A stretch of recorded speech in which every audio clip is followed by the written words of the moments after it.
Hey guys, I'm in a first grade ESL classroom at Northwest Elementary School. My CT is Miss Sangston. She is a first year teacher and a recent graduate from ISU. Even though she's a first year teacher, she's incorporated interactive read alouds into her daily schedule and has included reading and literacy in general throughout her day for most part of the day. During the day on Thursdays, I am able to see the kids work on literacy by having a phonics center, a reading center, a writer's workshop, in Links Time. Links Time is where the teacher reads aloud, students read to themselves, or the students get caught up on work. Miss Sangston is also a recent graduate from ISU, so it's cool to see the connections between what we're learning in class now and what we've learned in the past to what she actually has implemented into the classroom, and it makes it so much more real and easy for myself to understand. For the read alouds, Miss Sangston does multiple throughout the day, at least on Thursdays when I have been there. She has all the students gather on the rug, and they all have assigned seats on the rug so they know where to be, which I think shows that she set clear expectations for her students, and they all know how they're supposed to behave and interact during a read aloud. They always talk about the cover of the book, the author of the book, and make predictions about what they think is going to happen in the book. For example, the first read aloud I saw was about The Duckling Who Gets a Cookie by Willems Moe, and the students were making inferences, so the word of the book that they were covering was inference, and they had to make different inferences based off the way the characters in the book were acting.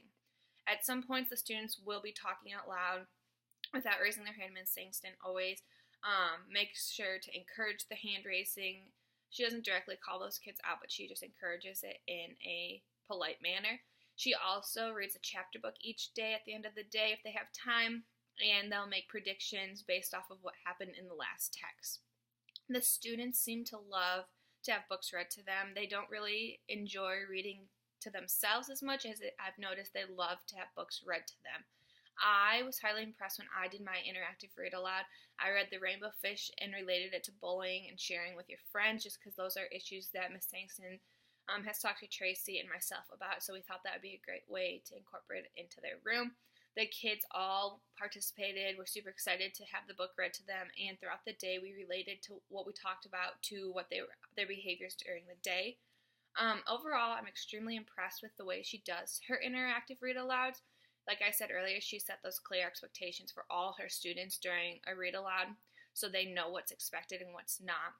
And once again, because she's a recent graduate, I'm seeing things that I'm learning now. In our literacy class, we talked about what an interactive read aloud should be, and Ms. Sangston incorporates many of these components, such as the books are appropriate for the student's interests, the books have been practiced, and there's a clear purpose, and she stops and asks questions. Ms. Sangston goes above and beyond in all four of those categories. The kids definitely benefit from the read alouds. For the classroom library, they each go to the bins in one of the corners of the classroom, which is their library, on Mondays, and they pick books that they get to keep with them throughout the week in their bins.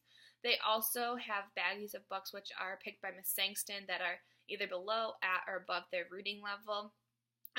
Those are sent home so they can practice, and they have different reading levels, so if they're struggling, they can have something easier to read or push themselves.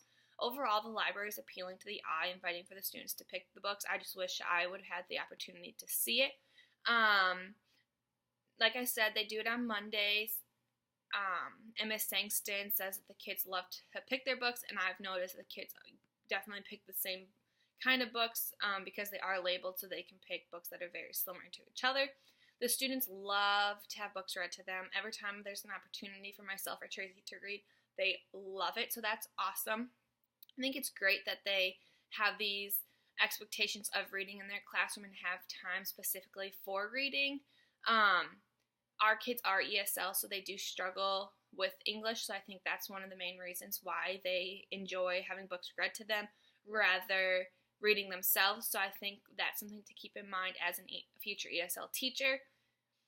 What we've talked about for the library, it's an inviting place. It has lots of pillows. It has comfortable seating. It's appealing to the eye. And overall, seeing how Ms. Sangston does her read alouds in her library, I think I will include a lot of what she has done in her classroom and what I've learned at ISU in my future classroom.